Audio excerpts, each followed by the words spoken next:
بھارتی فضائیہ کے 4 رافیل طیاروں کی مقبوضہ کشمیر میں پیٹرولنگ۔ پاک فضائیہ کے طیاروں کی موجودگی دیکھ کر بھارتی طیارے بوکھلاہٹ میں فرار ہو گئے۔ سیکیورٹی ذرائع کا کہنا ہے 4 رافیل طیاروں نے گزشتہ شب پیٹرولنگ کی۔ پاک فضائیہ کے طیاروں نے بھارتی جنگی جہازوں کی فوری نشاندہی کی۔ جنگی جنون میں مبتلا پاک بھارت سرحد سے متصل دیہات خالی کرانے لگا۔ بھارتی فوج نے سانبا، کٹھوا اور اکھنور سیکٹر میں مزید دیہات خالی کرا دیے۔ بھارت 24 سے 36 گھنٹے میں فوجی کارروائی کا ارادہ رکھتا ہے۔ کسی بھی مہم جوئی کا فیصلہ کن جواب دیا جائے گا۔ وفاقی وزیر اطلاعات عطا تارڑ کا رات گئے ویڈیو پیغام۔ کہا پاکستان بھارت کا خطے میں مدعی، منصف اور جلاد کا خود ساختہ کردار سختی سے مسترد کرتا ہے۔ پاکستانی قوم اپنی خود مختاری اور علاقائی سالمیت کا ہر قیمت پر دفاع کرے گی۔ جنگ سے ہونے والی تباہی کی ذمہ داری بھارت پر عائد ہوگی۔ بھارت پاکستان پر حملہ کرتا ہے تو یہ بھارت اور مودی کی آخری جنگ ہوگی۔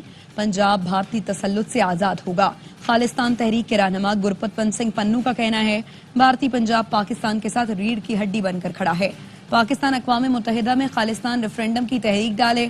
پاک آرمی کے لیے بھارتی پنجاب میں لنگر لگائیں گے۔ بھارتی فوج کا ہم مقابلہ کریں گے۔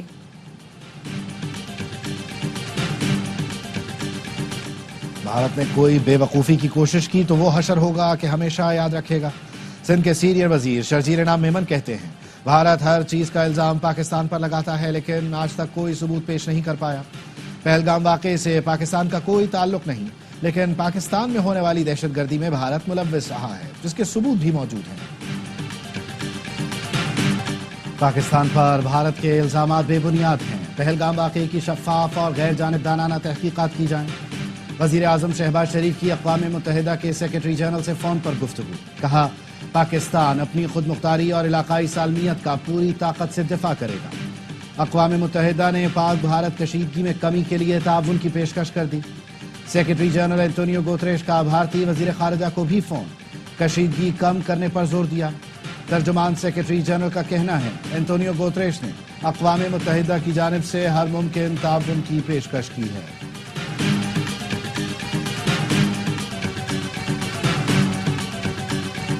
We are reaching out regarding the Kashmir situation, India and Pakistan, that he said we are reaching out to both parties and telling, of course, them to not escalate the situation. The Secretary expects to speak with the foreign ministers of Pakistan and India as early as today or tomorrow. Bharat اور پاکستان کشیدگی نہ بڑھائیں، مسئلے کا حل نکالیں۔ ترجمان امریکی محکمہ خارجہ ٹیمی بروس کی میڈیا بریفنگ۔ بتایا پہلگام واقعے پر پیش رفت کو قریب سے مانیٹر کر رہے ہیں۔ وزیر خارجہ مارکو روبیو جلد دونوں ملکوں کے وزرائے خارجہ سے رابطہ کریں گے۔ امریکہ دونوں ملکوں کے درمیان کشیدگی ختم کرنے پر کام کر رہا ہے۔ دیگر ملکوں کے وزرائے خارجہ کو بھی بھارت اور پاکستان سے رابطہ کر کے بات کرنے کو کہا ہے۔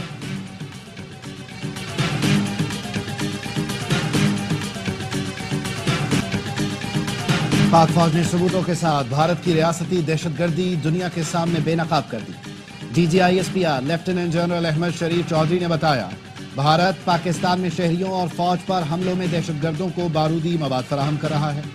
آئی ای ڈیز ڈرون کے ذریعے بھیجی جاتی ہیں۔ 25 اپریل کو جہلم سے گرفتار بھارتی تربیت یافتہ دہشت گرد عبد المجید سے بھارتی ڈرون، دھماکہ خیز مواد اور لاکھوں روپے برآمد کیے گئے۔ عبد المجید کے فون میں بھارتی ہینڈلر سے چیٹ اور آڈیو بھی موجود۔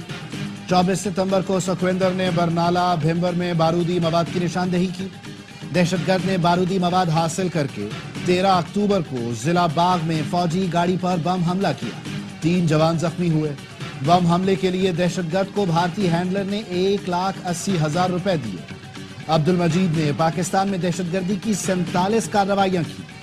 D G I S P R کی جانب سے دہشت گردوں کی بھارتی ہینڈلرز کے ساتھ گفتگو بھی سنائی گئی۔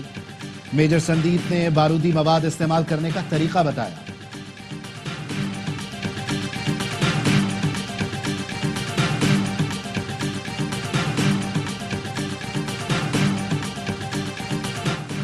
بھارتی اقدام کا جواب سود سمیت واپس کیا جائے گا۔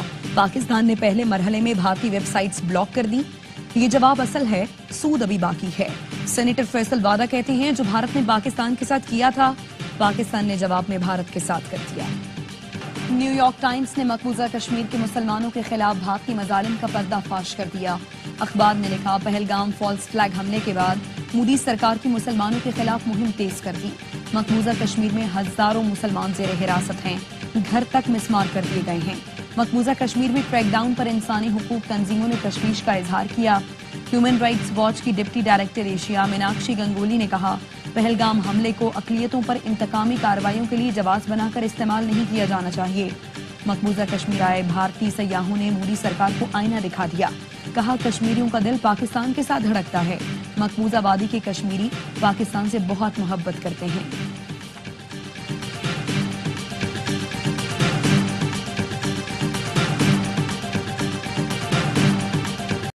پاکستان تو سجدہ کرنے کی جگہ ہے, ہم بھول کر بھی پاکستان کو مرد آباد نہیں کہہ سکتے. بھارتی خاتون نے گانے میں سکھوں کے جذبات کی ترجمانی کر دی. گانے میں کرتارپور میں گردوارہ دربار صاحب کو بھی دکھایا گیا ہے.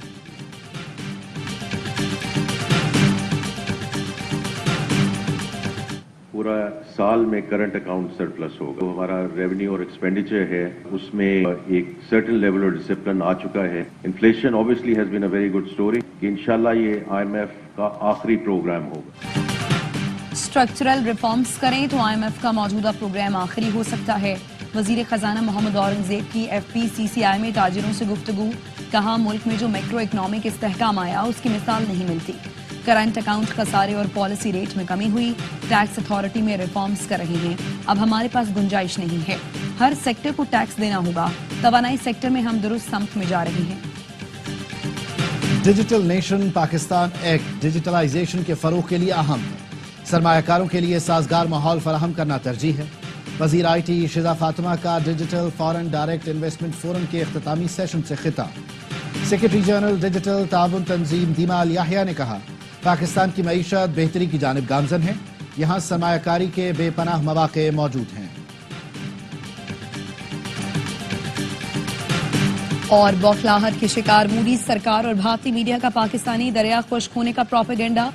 گودی میڈیا ڈیم کے ساتھ موجود خشک زمین کو پاکستانی دریا ثابت کرنے میں لگ گیا. پاکستانی دریاؤں میں پانی کا بہاؤ معمول پر ہے. دریائے سندھ میں خدمت کے مقام پر پانی کا بہاؤ 12,716 کیوسک ریکارڈ کیا گیا. دریائے جہلم میں چکوٹھی کے مقام پر پانی کا بہاؤ 19,713 کیوسک ریکارڈ کیا گیا.